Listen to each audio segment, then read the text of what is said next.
बोलिए श्री सद्गुरु महाराज की जय। श्री सद्गुरु महाराज की जय। श्री सद्गुरु महाराज की जय। उपस्थित धर्म प्रेमी सज्जन वृंद, महानुभाव, प्रातःकालीन स्तुति प्रार्थना के उपरांत हम लोग प्रत्येक दिन सत्संग योग गुरु महाराज के द्वारा रचित महान ग्रंथ भाग 1 से प्रतिदिन एक मंत्र या एक श्लोक का दिया हुआ अर्थ और भावार्थ एवं संक्षिप्त व्याख्या को श्रवण करते हैं। इसी संदर्भ में आइए आज सत्संग योग भाग 1 वेद मंत्र भारतीय अनुवाद सहित पंडित वैदेही शरण दुबे लिखित वैदिक विहंगम योग से संग्रहित तीसरा मंत्र को श्रवण करें। ओम प्रहंसा शस्त्रिफला वग्नुमच्छा मादस्तं वृषगणा अयासुः अंगोषिणं पवमानं सखायो धुर्मर्षं वाणं प्रवदन्ति साकम्। सारांश ध्यान से श्रवण करें। स्पष्ट है, इस मंत्र के द्वारा वेद भगवान इस देह में बसने वाले कांति स्वरूप आत्मा को उपदेश करते हैं कि हे जीवात्माओं, जो उत्तम और अचल समाधि के साधक त्रिगुणादिकों को पार करके दूध में मिले हुए जल को हंस के पृथक पृथक करने की सामर्थ्य की तरह सत्यासत्य निर्णय करने में समर्थ परमहंस योगी हो, वह अत्यंत तेज से युक्त, जो सब देहों में एक समान ईश्वर का व्यापक और रमणीय अनाहत नाद है, उसको प्रत्यक्ष करने का लक्ष्य करके अपने अंतर में अप्रकट रूप से स्थित सोम रस को योगाभ्यास द्वारा प्राप्त करते हैं और आप सब भी उनका अनुकरण करें। यह हो गया इसका अर्थ। अब इसको और गहराई से यदि आप चिंतन करेंगे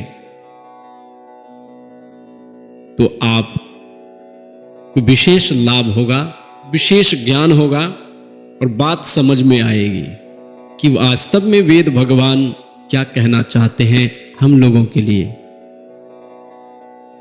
इस मंत्र में वेद भगवान इस देह में बसने वाले कांति स्वरूप आत्मा को उपदेश करते हैं कि हे जीवात्माओं। ध्यान दीजिए, इससे पूर्व मंत्रों में वेद भगवान उपदेश करते हैं कि हे मनुष्यों, क्या कहा? हे मनुष्यों, मनुष्यों को उपदेश दिया। लेकिन इस मंत्र में इस देह में बसने वाले कांति स्वरूप आत्माओं को उपदेश कर रहे हैं कि हे जीवात्माओं। फर्क है ना? पहले मंत्र में हे मनुष्यों, इस मंत्र में हे जीवात्माओं। इसका यही भाव है कि मन को उपदेश सुनाओ तो कुछ देर मन माथा हिला हिला के कहता है बहुत बढ़िया, बहुत बढ़िया, ईश्वर सत्य जगत मिथ्या।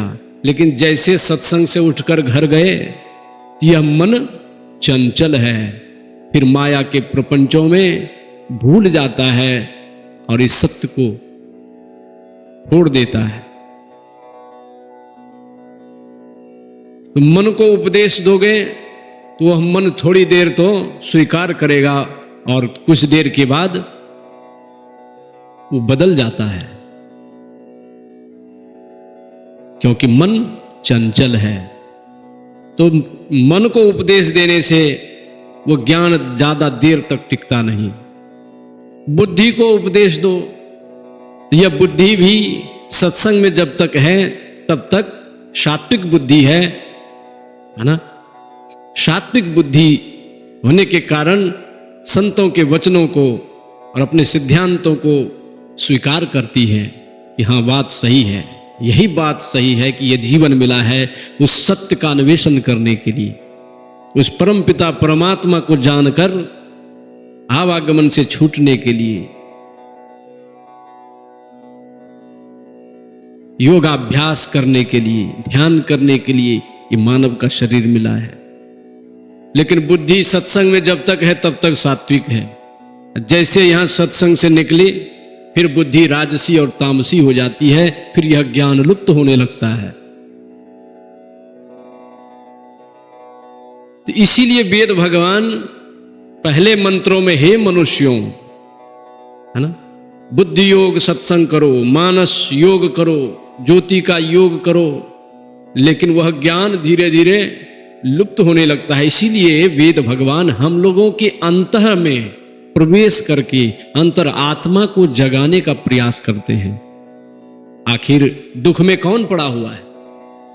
यह आत्मा पड़ी हुई है, यह जीव पड़ा हुआ है। आवागमन के चक्र में कौन पड़ा हुआ है? यही आत्मा और जीवात्मा पड़ा हुआ है। यह मन बुद्धि आदि इंद्रियां तो क्या है? ये तो आत्मा की शक्ति से ये सब परिचालित है, इनमें कोई शक्ति नहीं। आत्मा की शक्ति से ही ये लोग भोग करते हैं और आत्मा भी इन्हीं के सहारे भोग करती है। और जब तक मन बुद्धि आदि इंद्रियों के चक्कर में आत्मा है तब तक ये आत्मा भी बंधन में है। जब तक माया के फेर में है आत्मा जीव, तब तक यह भी बंधन में पड़कर दुखी हो रहा है। गुरुदेव ने कहा, आवागमन सम दुख दूजा, है नहीं जग में कोई। इसके निवारण के लिए प्रभु भक्ति करनी चाहिए। जन्म मृत्यु के चक्र में यह जीव पड़ा हुआ है। क्यों पड़ा हुआ है? बोले मायाबद्ध जीव आवागमन के चक्र में पड़ा रहता है। इसीलिए जीव जो सोया हुआ है, बेहोश में है, आया था क्या करने के लिए और कर रहा है क्या? इस माया के फेर में पड़कर जन्म मृत्यु के चक्र में पड़ा हुआ है और भयानक दुर्दशा इसकी होती है। इसीलिए अब वेद भगवान मन बुद्धि को छोड़ करके सीधे आत्मा को उपदेश दे रहे हैं कि हे आत्मा जगो, तुम बहुत जन्मों से, ब्रजंतो जन्मनो जन्म, बहुत सारे जन्मों से तुम इस दुख में पड़े हुए हो। इसीलिए वेद भगवान किनको उपदेश कर रहे हैं? हे जीवात्माओं। कबीर बाबा ने भी कहा, जागू जागू आत्मा पुराण दाग धोरे। बोले इस संसार में आकर के तू बहुत दाग लगा लिया है। ये दाग मतलब पाप। इंद्रियों के संग में रहकर आत्मा बहुत पाप कर लिया है, बहुत दाग लगा लिया है। इसलिए जागू जागू आत्मा। कबीर साहब ने भी कहा, हे आत्मा जगो, तूने बहुत दाग लगा लिया है, बहुत पाप कर लिया है, तुम्हारी बड़ी दुर्दशा होगी, चल उठ यहां से, जाग। तो कबीर बाबा भी किसको जगा रहे हैं? आत्मा को। जागू जागू आत्मा पुराण दाग धोरे। और गुरु महाराज ने भी कहा, जीवो परम पिता निज चिन्हो, कहते संतन हितकारी। गुरुदेव ने भी किनको कहा? जीवो, हे जीवात्माओं, उस परम पिता परमात्मा को पहचानो। ये संत लोग तुम्हारे हित के लिए बात कहते हैं, कहते संतन हितकारी। द्वैत प्रपंच के सागर बूढ़ो, द्वैत भेदभाव प्रपंच माया के सागर में तुम डूब रहे हो। द्वैत प्रपंच के सागर बूढ़ो, सहो दुख भारी। इसलिए तुम बहुत दुख को भोग रहे हो। इस माया प्रपंच के भवसागर में तुम डूब रहे हो और बहुत दुखी हो। हे जीवात्माओं, जीवो। तन मन इंद्रिन संग अजाना। तन और मन के फेर में पड़कर तुम अज्ञानी हो गई हो और बेहोशी में हो, इसलिए इसके फेर से निकलो। तन मन इंद्रिन संग अजाना, हो होती ख्वारी, इसलिए तो तुम्हारी दुर्दशा होती है। ख्वारी का मतलब दुर्दशा, जीव की बड़ी दुर्दशा होती है। इसलिए गुरु महाराज अंतिम में कहते हैं, द्वैत पार तन मन बुद्धि पारा। इस सभी द्वैत प्रपंच के परे, तन मन के परे क्या है? ज्ञान हो या सारी, वह आत्मज्ञान तुम्हें हो जाएगा, तुम जग जाओगी और सत्य क्या है असत्य क्या है तुम्हें मालूम पड़ेगा। द्वैत पार तन मन बुद्धि पारा, ज्ञान हो या सारी, में ही सो पितु चिन्ह में आवे। जब ज्ञान होगा, जब तुम जग जाओगे आत्मा, हे जीवो, जब तुम जग जाओगे तब क्या होगा? में ही सो पितु चिन्ह में आवे, दुख टरे भारी, जीवो परम पिता निज चिन्हो। तो गुरु महाराज ने भी उपदेश किया है यहां पर, सीधे जीवात्माओं को जगो। बाबा कबीर ने भी कहा, जागू जागू आत्मा, पुराण दाग भौरे। और यही बात को यहां वेद में, इस मंत्र में वेद भगवान उपदेश करते हैं इनको, इस देह में बसने वाले कांति स्वरूप आत्मा को, कि हे जीवात्माओं, है ना, हे जीवात्माओं। क्या उपदेश दिया है यहां पर देखिए, जो उत्तम और अचल समाधि के साधक त्रिगुणादिकों को पार करके दूध में मिले हुए जल को हंस के पृथक पृथक करने की सामर्थ्य की तरह सत्यासत्य निर्णय करने में समर्थ परमहंस योगी हो, वह अत्यंत तेज से युक्त, जो सब देहों में एक समान ईश्वर का सर्वव्यापक और रमणीय अनाहत नाद है, उसको प्रत्यक्ष करने का लक्ष्य करके अपने अंतर में अप्रकट रूप से स्थित सोम रस को योगाभ्यास द्वारा प्राप्त करते हैं। आप सब भी उनका अनुकरण करें। तो वेद भगवान इस जीव को क्या उपदेश देते हैं कि यदि इस दुख से निकलना है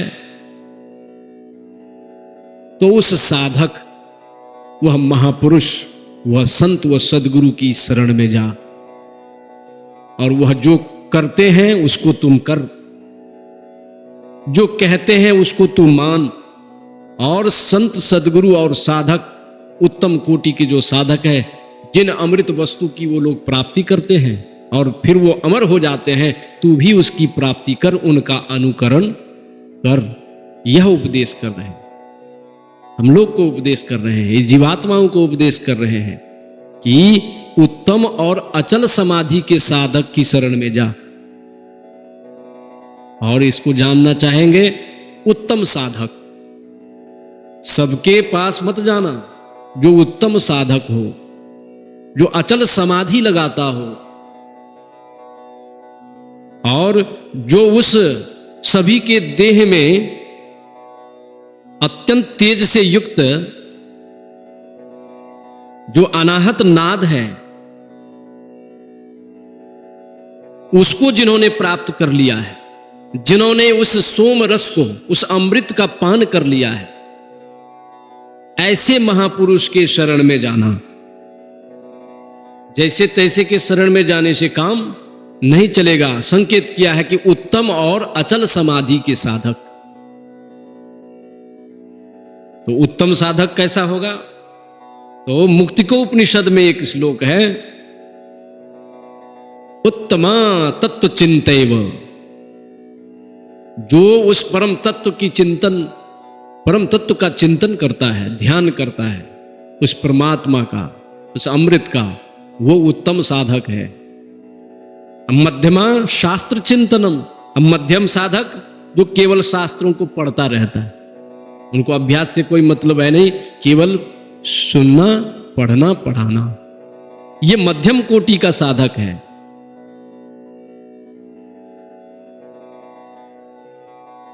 अधमम मंत्र चिंता च, और अधम कोटि का साधक कैसा है?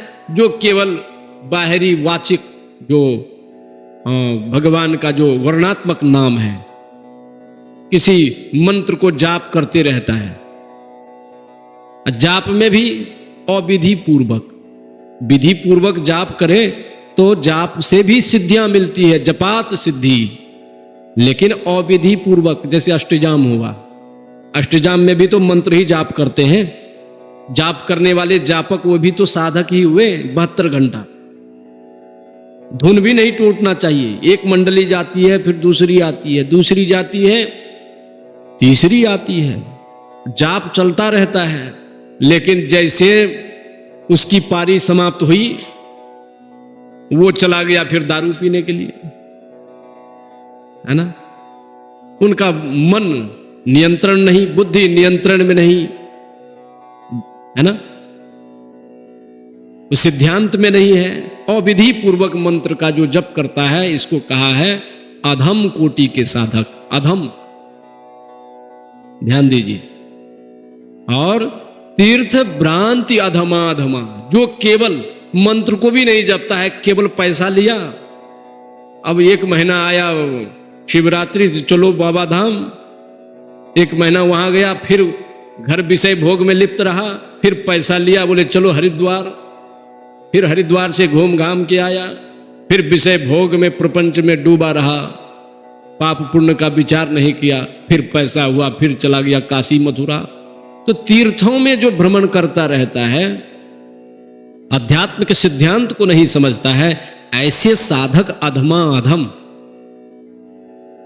है ना। तो कितने प्रकार के साधक सुने। जो केवल तीर्थों में घूमता रहता है, वो अधमा अधम कोटि का साधक। और जो केवल बाहरी वर्णात्मक मंत्रों को जपता तो है, लेकिन विधि पूर्वक उसका पालन नहीं करता है, वो हो गए अधम। और जो संयमित होकर शास्त्र का अध्ययन करता रहता है, स्वाध्याय करता है, चिंतन करता है, उसको कहते हैं मध्यम कोटि के साधक। और जो यम नियम का पालन करते हुए, सदाचार का पालन करते हुए, गुरु से भेद जानकर जो योगाभ्यास करता है,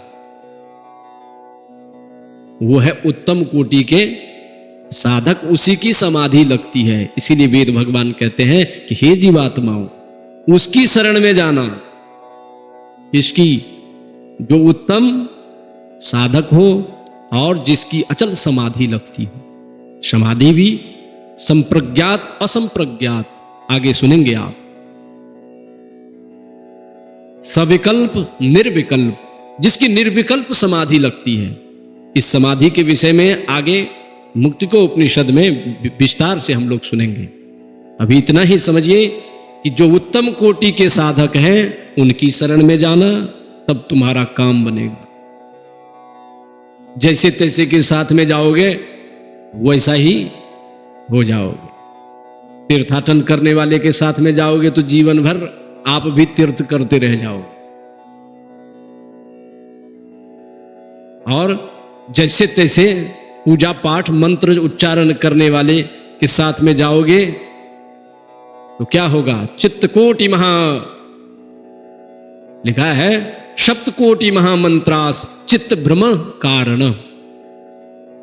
करोड़ों मंत्र हैं, बिना गुरु से उस मंत्र का जाप सिद्ध नहीं होगा, ऐसे ही रह जाओगे। और केवल शास्त्रों को पढ़ते रह जाओगे। ऐसे व्यक्ति के संग करोगे, मध्यम कोटि के भक्त के, तो तुम भी शास्त्रों को ही छानते रह जाओगे। भगवान श्री राम ने हनुमान जी से कहा, बहुशास्त्र कथा कंथारो मंथेन वृद्धैव किम। हे हनुमान, बहुत सारे कथाओं को पढ़ने से सुनने से क्या लाभ। किसकी बेटी कौन है, किसका बेटा कौन है, कौन राजा को क्या हुआ, कौन राजा के कितने बच्चे हुए, कौन राजा कितनी पत्नियां करी। पुराणों में कथाओं में यही सब तो है। उसमें ज्ञान भी है, लेकिन ये इन्हीं बातों पर कोई उलझा रहे तो उनका काम नहीं बनेगा। ये भयानक दुख से वो नहीं निकल सकता। इसीलिए किनका संगत करें। उत्तम कोटि के जो साधक हैं, जो सब कुछ समझ बूझ कर सदाचार का पालन करते हुए गुरु भेद जानकर योगाभ्यास करते हैं और समाधि लग जाती है। ऐसे साधक की संगति करें हे जीवात्मा। और उस साधक की शरण में जाना जो सत्य असत्य को निर्णय करने में सामर्थ्यवान हो, परमहंस योगी हो। कैसे हो? परमहंस योगी की शरण में जाना। एक होता है हंस। हंस जानते हैं? देखे नहीं है लेकिन सुने होंगे कि हंस में वो शक्ति होती है, सामर्थ्य, कि दूध और पानी को एक बर्तन में आप मिला दीजिए और वो हंस क्या करता है? दूध पी लेता है, पानी छोड़ देता है। उसमें वो सामर्थ्य है। दूध को अलग, पानी को अलग, उसे क्या कहते हैं? हंस। अब परमहंस किसे कहते हैं?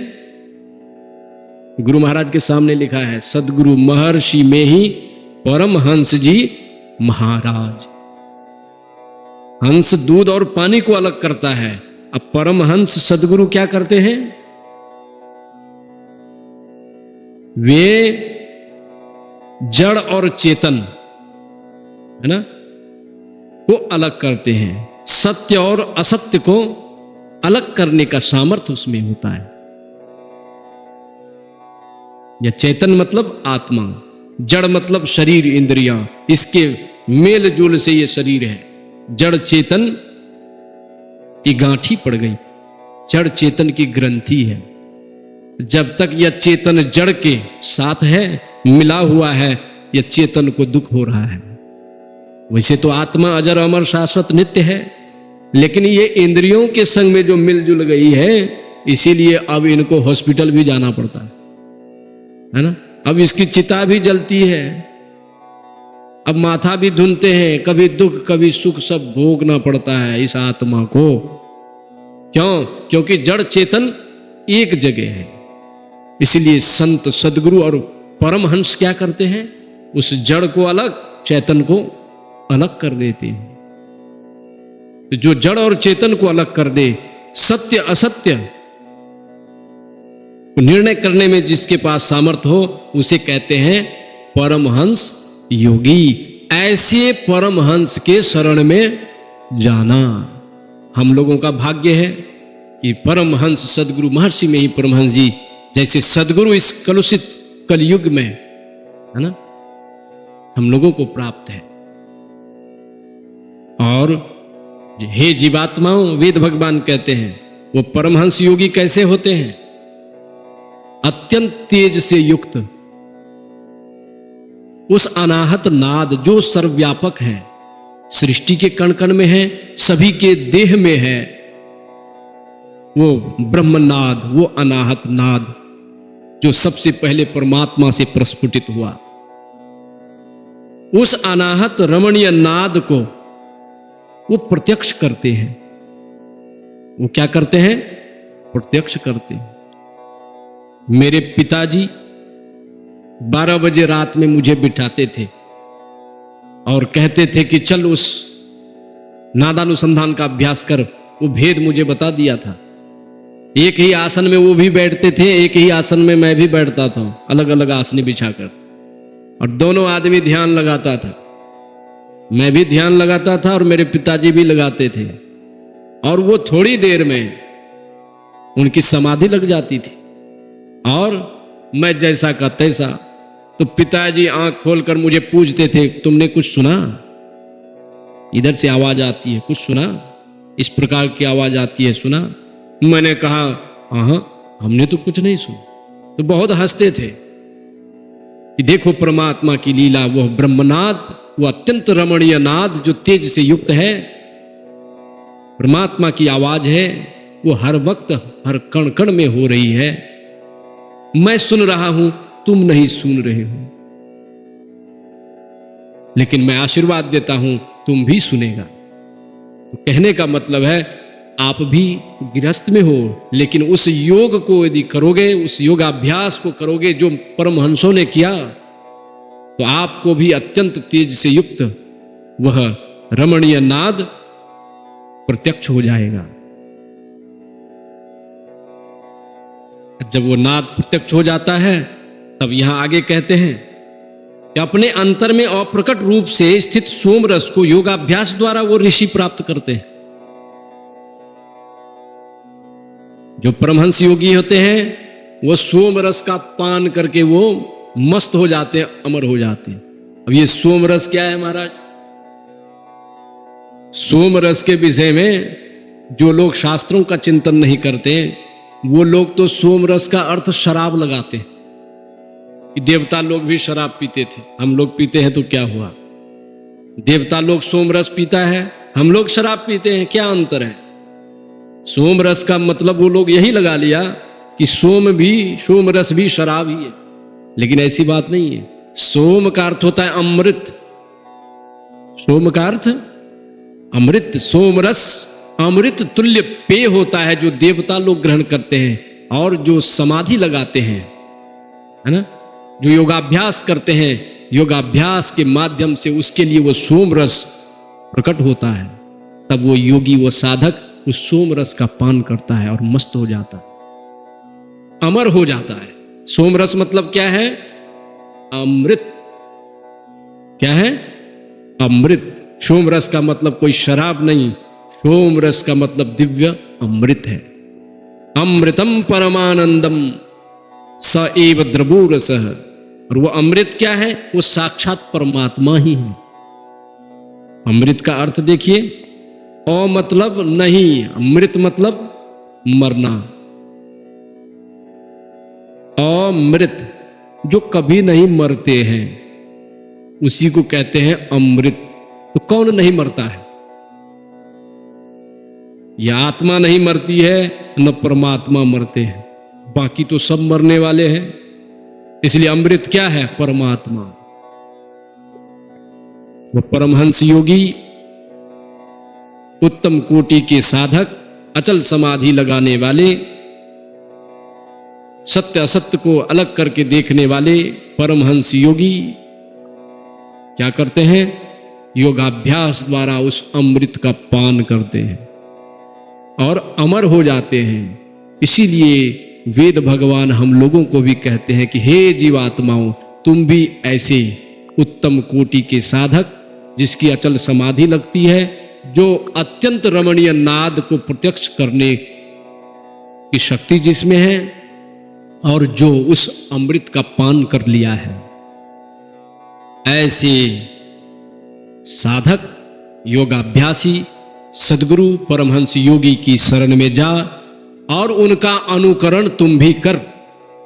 वो जो जो कहते हैं सो कर, जो जो करते हैं वह तुम कर, और जिस प्रकार वो उस अमृत का पान करते हैं तू भी उनका अनुकरण करके तू भी अमृत का पान कर। यह मंत्र का भावात्मक इस प्रकार से आशय है जो मैंने संक्षेप में आप लोगों को सुनाया। अब आगे का हम लोग कल सुनेंगे। बोलिए सद्गुरु महाराज की जय।